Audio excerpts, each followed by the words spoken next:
Very, very good evening. Welcome to our special election show coming to you live from Auckland Park, Johannesburg. My name is Leanne Manus. We're with you for the next 30 minutes, and a very short 30 minutes, I might add, with all the information you need to make the best choice on the 3rd of next month in the local government elections. Good to see you, Cynthia. Unjani Leanne? Yeah? Unjani. You know, I heard you speak Zulu earlier, so I was so impressed. You made me hang my head in shame. I thank you very much. That makes me feel a very proud. good evening to you. Thank you so much for joining us. And remember, we want to keep you, the viewer, involved in the show with your tweets. And we also went out and asked people on the streets their opinions. I'm Simpio and Ngone. And today, Tabiso is on the hot seat. Yeah, I took over from you. I know you had too much fun with it yesterday, so I decided to bring myself back onto the hot seat. Welcome, guys, and welcome to you guys at home as well. In fact, today the focus is on something quite important, and that is, well, the country water shortage. We also asked you earlier what your take is and how you save water.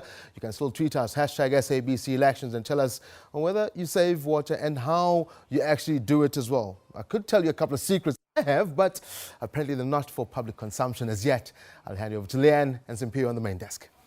Yeah, this is where I save you from embarrassing us. All right, let's talk about the special vote. If you haven't done it as yet, let me remind you who are eligible to cast a special vote on the 2 days prior to election day. That, of course, is for people who are sick, disabled, or won't be at home. For instance, like us, the media, who will be working that day, updating you on elections, news, results, everything that will be coming through. So those who need an official to visit them to cast their vote have to register online. The rest can send their ID numbers to 32249. Remember that, 32249 at a cost of R1, and you'll immediately receive an answer that you are registered for a special vote. Remember, only people who are already registered are able to do it. So if you haven't registered, you're not able to do it at this late point. Now, Tabiso alluded to this, but the country is battling the severest drought in a century. And especially 4 provinces are hard hit, of which the Free State is one. Many towns in the province have run dry, and the residents don't seem to have proper access to any water, and that in itself is absolutely devastating. That is worrisome, Leanne. Yeah. Very, very worrisome. And, you know, the country's water crisis began last year when high temperatures soared to record levels, resulting in dams running dry, and the rain stayed away. Rising temperatures and crippling water sources in the province hamper farming and left all living to suffer. For months, areas such as Kroonstad, Senekal and Qwaqwa have been hardest hit. They are forced to rely on water tankers provided by the municipality and wait in long queues from the crack of dawn. I've been here from as early as 6, and our struggle here is extreme water shortage. We often get few drops of water at least once in 7 days. Because of we struggle to get water. Sometimes there's little supply from the water tanks. As a result of this, our studies often take a knock. Aging infrastructure has exacerbated the crisis. What we will be trying to do is that we will be doing new piping, new pipelines and new small dam that will actually cater for the areas where we can't deliver water. In Senekal, residents have been without water for months. Some farmers are lending a helping hand, selling water at 25 cents a litre. I came here to come and help the community, and I love to help the community.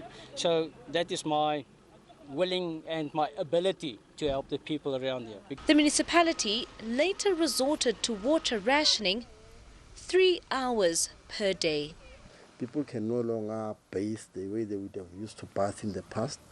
It means even people for leisure purposes, you cannot be able to be taking a dip in a swimming pool or be watering your garden because there's no water. Just a few weeks ago, the Minister of Water and Sanitation, Nomvula Mokonyane, visited the area where tanks and water tankers are supplied and promised improved access to water. Meanwhile, in the Mangaung Metro, water restrictions have resulted in a 1.2% increase in water levels in dams feeding the metro. It's hoped that much needed rain later this year will bring relief. Mbali Sibanyoni, SABC News, Bloemfontein. 22 years after democracy, there's a tale of two countries, either the best of water on tap or daily challenges ranging from no water or poor quality to interrupted supply. And at the end of the day, Leanne, rural South Africans do bear the brunt of inadequate water provision.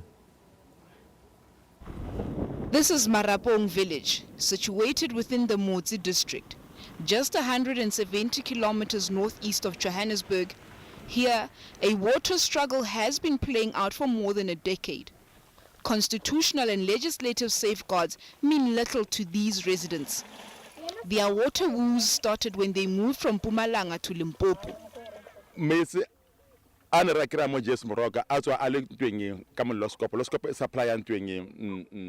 water we used to get was supplied by JS Moroka municipality, who got it from Loskop Dam. When we moved from Mpumalanga to Limpopo, we were told that JS Moroka can't give us water anymore. The worst part is Loskop is not far from here.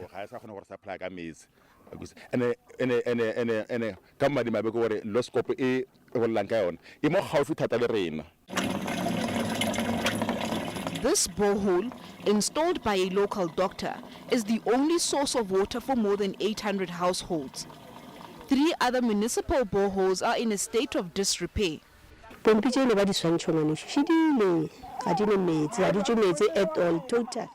These taps are just pictures. We need water. And then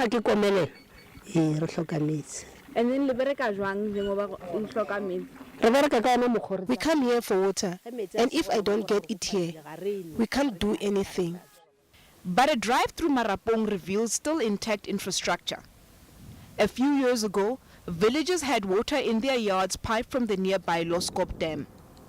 Following the demarcation ruling, water from the dam now bypasses Marapong to surrounding villages in Mpumalanga. In this Limpopo village, it's become a scarce resource. Martha Munareng can't make the 2-kilometer trek to the borehole. The 84-year-old lives alone and relies on her neighbors for help.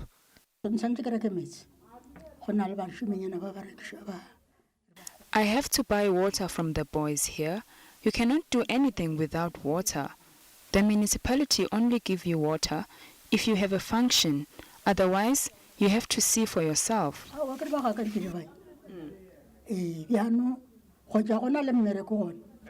The municipality says it's working on a more permanent solution. We've got a project called Mutse East and Mutse West Bulk Water Supply, a project to the value of 578 million. That is a project that we implement as the district municipality, but to indicate that is a project by the Department of Water and Sanitation. So the department is due to be completed in December 2016, and then we are saying when our infrastructural connections are completed, our people will receive sustainable water. Marapong mirrors the story of many forgotten villages. The narrative in urban South Africa is far more glowing. The country is credited as one of 13 globally providing quality drinking water on tap. Ekurhuleni's international water quality standards have earned the Eastern Metro Blue Drop status.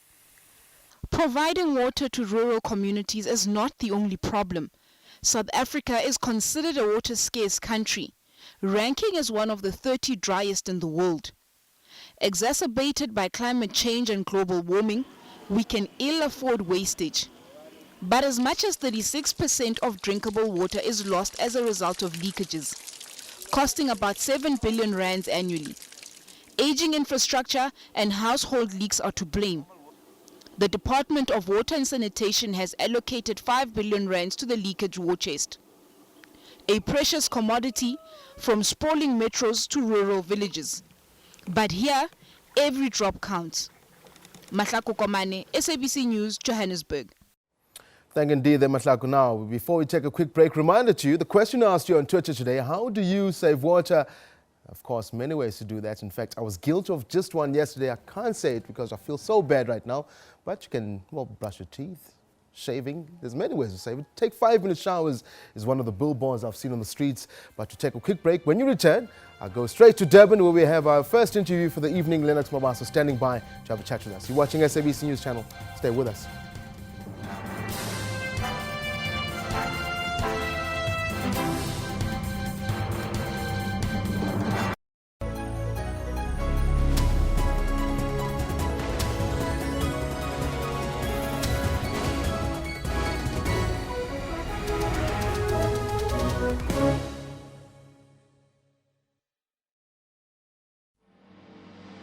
There is a sign for perfectionism. There's a sign for goosebumps. Something that symbolizes more performance. A sign for a special mindset. There is a sign for everything we stand for. Audi Sport, born on the track. Built for the road. Join the League of Performance.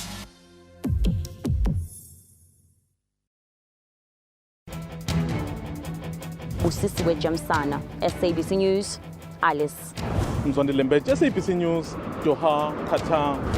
Kunatipingwa SABC News, Alice. Diabo Seto, SABC News, Geneva, Switzerland. Nampumelo Siziba, SABC News, Moscow, Russia. Sherwin Bryce-Pease, SABC News, New York. Craig Murray, SABC News, Stellenbosch. We bring the news back home. We keep the nation fully informed.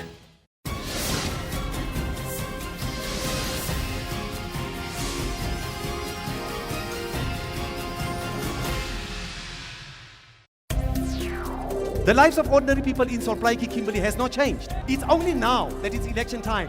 Then now there's a cleaning project and now the potholes must be done. People here in Kimberley and the surroundings, they are completely unhappy. Electricity is high in this municipality. We separate the energy rate from the basic rate. 80% of British people is still sitting with a bucket system.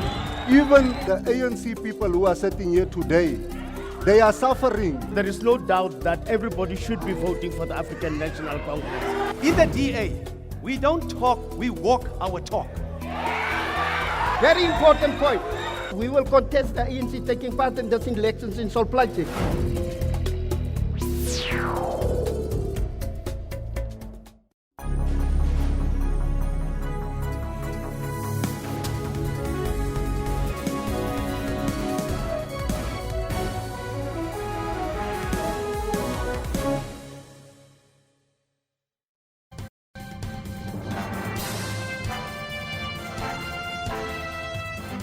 Welcome back now. The crippling drought in KwaZulu-Natal continues despite the recent rain in the province, and most municipalities have imposed strict water restrictions as dams and rivers rapidly run dry. Livestock and crops succumb to the heat and drought, but communities, well, they're the biggest hit. Those are obviously our rural communities. Joining us from our Durban studios is Lennox Mabaso, spokesperson from the KwaZulu-Natal's MEC for Local Government, Nomusa Dube. Mtonisha, welcome to our pre-election show. Thank you very much for joining us, Mr. Mabaso. Let's start right there. KZN, livestock is basically the bread and butter of the man of the street, especially the rural areas. What is the situation now in as far as the drought is concerned? Well, good evening to the viewers. Indeed, the drought in KZN has tightened its grip. As you will recall that we have had 2 declarations by the provincial government as well as the national government here in KZN because of the escalating drought crisis. What government has been doing is that we have not allowed the crisis to overwhelm us. We have been putting in place measures to counter the drought problem. Government has responded by ensuring that in the first place we are able to put resources in the form of agricultural feeds to assist emerging farmers in particular. Also, there has been efforts to support even other commercial farmers. There's also been a number of interventions in terms of the drilling of boreholes, also the refurbishing of water schemes and the protection of water springs. Also, we have been able to ensure that we undertake massive awareness drive to encourage people to conserve water. But Mabaso, the one question that always comes to mind when I think of these things, especially with drought and water shortages, is that we know you know, at this time of the year, there won't be rains, it's going to be winter. Why is it maybe we're still lacking in first and foremost, not only predicting it, but starting earlier to save water, to make sure that when the crisis like this hits, we're prepared? Well, I think the major issue that currently we are dealing with is the issue of the attitude and the behavior, because we come from a situation where people have always believed that in South Africa we've had water in abundance. It's kind of a taboo for many people when we tell them that South Africa is the most driest country that you can ever had. We are a water scarce country, but I think the fact that many of our rivers have run dry and people can see for themselves, I think the reality is beginning to set home, and people are beginning to notice that the only solution we have is that every drop that we have, we must be able to save it. So we are continuing with our consumer education and awareness campaigns. We are continuing with our interventions. So far, we've been able to drill over 100 boreholes. In this province, the government is even moving vigorously in terms of the desalination options. At this point in time, there are two. The MEC for Kokta, MEC Nomsatu Bengobe, on Monday convened an urgent water crisis meeting where, among other issues, we explored the possibility of the desalination plants. And indeed, that is looking as a reality, because we can use it to complement some of the crises that we are facing. Now, national government, tune of 400 million rand with assistance to this. How is that being used? How are the funds being used? What are we doing with that money? Well, as I indicated to you, that we've got a number of sectors that are being crippled by this crisis. You've got the agricultural sector, you've got the ordinary consumers, you also have got business that is also being affected. What has happened that this money has been used in a milieu of interventions. I've indicated that we've installed many JoJo tanks. We are also we've also purchased a number of water tankers. Of course, the water tankering is not a sustainable option. Hence, we have said that we must go and aggressively in terms of investigating the possibility of drilling boreholes. We have drilled a number of boreholes. We have refurbished many water schemes because we believe those are in the interim more sustainable options, because the water tanker, the challenge is that it creates more chaos, because when it comes to a particular area, the others will stop before it reaches its final destination. So what's important is that we have been able to buy emergency feed with that money.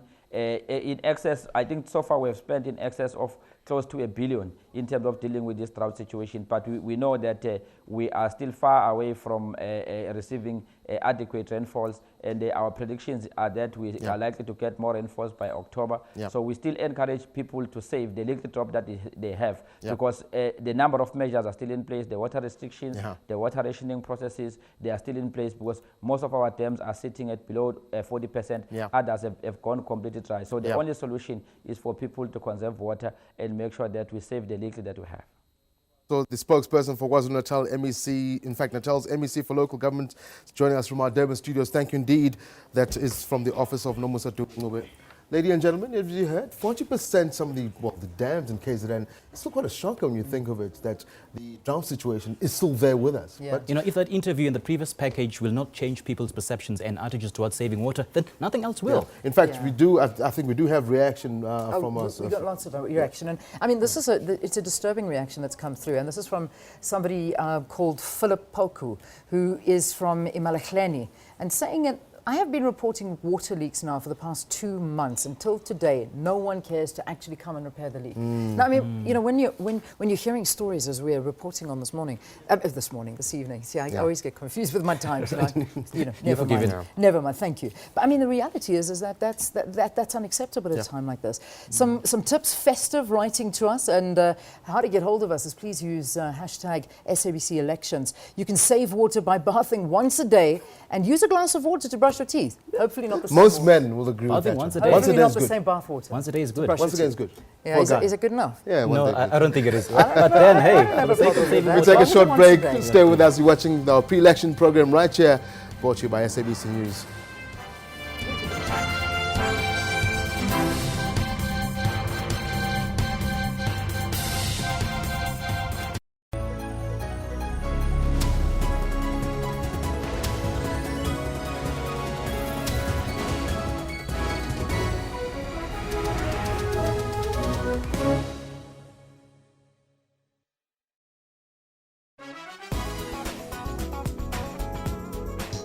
David brought back black and white photography to life through the Zanzibar exhibition. I'm a fanatic for tones, and I love the kind of tones, the gradients and the greys, and it never bores me.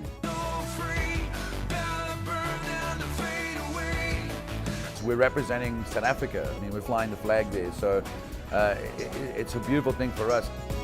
The dance floor is always lit when DJ Black Coffee hits the decks. He was praised for his appearance at this year's Coachella Music Festival in California.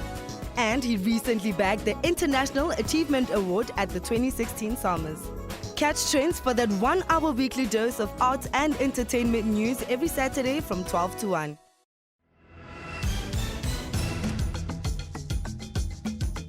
Good afternoon, you're with the news at 1. Welcome to Lunchtime News Amplified. Selection of political parties by means of a lucky draw has been a common practice for the past 22 years. We take an in-depth look at top stories of the day and live crossings to our journalists on the scene. First time in our nation's history that a woman will be a major party's nominee. Business news, sports update, and weather report. Hello and welcome to News Live. I'm Natasha Thorpe. Good to have you with us. For all things news, tune in to Midday Report, weekdays at 12 noon, only on the SABC News channel.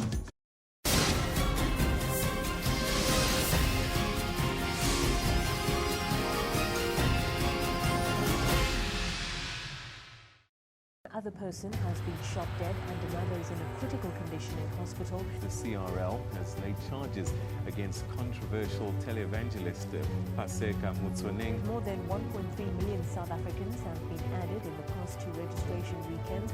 The International Monetary Fund warns that policy uncertainty could dampen economic growth in South Africa. And all eyes are on the new Bok coach, Alistair Coetzee. He's challenged to keep everyone in the country happy.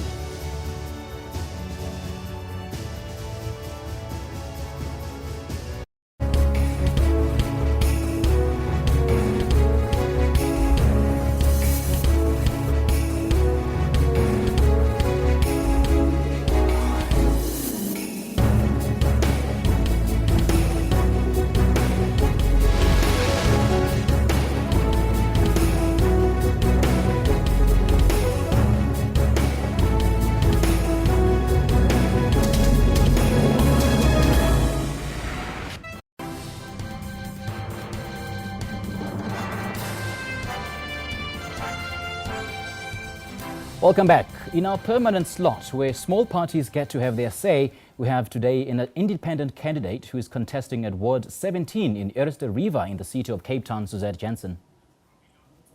Good evening. I'm Suzette Jansen, contesting the local elections in Ward 17 in Eerste River, city of Cape Town. In Eerste River, as in so many towns in South Africa, communities are crying out for help, saying that there are too many social evils and unemployment that must come to an end. I want to say to people out there, there is hope. Keep on dreaming, keep on believing, cast your vote on 3 August. In my ward, I want to strive for permanent job opportunities. I want to see more low-cost housing being built, and I want to start a hands-on approach to combat alcohol and drug abuse and crime. So people of Ward 17, vote for independent candidate Suzette Jansen. Thank you. There you go. Nice punt for Suzette Jansen. The Electoral Commission is working on the amalgamated Tlokwe and Ventersdorp municipalities' voters' roll to recertify it by the 15th of this month. The voters' addresses have to be updated, and the Commission is looking at the possibility of opening voting stations and even making use of a call centre to ensure that the process reaches as many people as possible this time around. And we also invite the people of these 2 municipalities to actually make an effort to ensure that their information is updated as your vote counts. Yeah. All right, now, that was a preview of what's coming up next. So that's that moment where we go out onto the streets and we actually take our cameras and find out from people. But this is particularly around the Johannesburg area that we went to find out what they think of water quality, what the residents think of water quality. All right, there we go. Let's see what they think. There's nothing wrong with the water. We drink water every day, so it's not actually a problem. We don't get sick. Quite a very sharp hole, madam, train problem against me, settlement thing. Ja plaster, sleep plaster, means that my report, but I can't. The quality is, it's alright, but there's too much leaking, it's a problem. The quality here is very poor. It's very poor because sometimes they switch the water off, then we get that white water, sometimes we get red sand water. Quality tsa rona a right bile ra itumelela ke metsi a skono a ile gore o mo le mo plekeng ya slow wa itumelela metsi a rona a right ga ana bothata ke metsi a siame. In Joburg, I've never had a problem with it. I think the quality of water is pretty good. Even if I want to say that the water is bad, I'll be like 1 in a million. The water is great here. It's drinkable. It's awesome. Quality is very good. I drink it straight out of the tap. I don't even waste money drinking bottled water because there's nothing wrong with our water. Exactly. All South Africans, well, most South Africans would agree with that. I also drink my water straight out the tap. SABC News have got cameras across the country as we bring you this pre-election shows covering exactly that. We also, well, took our people out to Mahikeng and asked them what they thought about their water quality. Let's take a look. The quality of water in Mahikeng is not that good. It damages our element, and whenever we drink it, it stinks. And we also buy water. Well, it's very mediocre. I mean, I just came to buy this bottle of water because I just feel like what I'm drinking at home is not something that I would just think is quite healthy for me, you know. The type of water you feel like you'll actually get really sick if you drink it. When you gather it in large quantities, it has this algae around it that looks greenish and slimish, and yeah, it just doesn't look right to drink. The quality of water in Mahikeng is actually not good. It's not consumable. That's hence the people around actually buy water. Some of them can't even afford to buy water, and it's actually not tasteful and not nice. Mahikeng seems to have a problem, tasteful and not nice. Well, that's unfortunately what you people at home had to say. Hopefully the politicians and whoever's looking forward to taking part as far as the candidates in your particular ward is concerned, they know what your worries are. That's it from me. I'll now head over to the main desk. Simpiwe and Leanne are standing by to wrap up the show. I found that quite fascinating, actually. I mean, listening to we're in the same country with water, and you've got two completely different areas with completely different views. Johannesburg loves their water. Yeah. Mahikeng, they say it's terrible, unbelievable. We've got to sort that out. Thanks for watching, everyone. That's the But end I of must this say, week. the interesting part though is that, like you're saying, in most places, maybe you don't think about it, but you do just open a tap and drink water. Yeah. I think overall, the water is probably good. Pretty much so, I would say. But people are becoming more and more It's all about aware our attitudes. that it's We not as really great. have to change our attitudes if we want to see this initiative work. Yeah. Okay. All right. Thanks for watching, everyone. That's it now. Remember, we're back with you on Monday night. So this is a program between Monday, Tuesday, Wednesday, and Thursday. We love being with you. All right. Have a great one, South Africa. Good night. Cheers.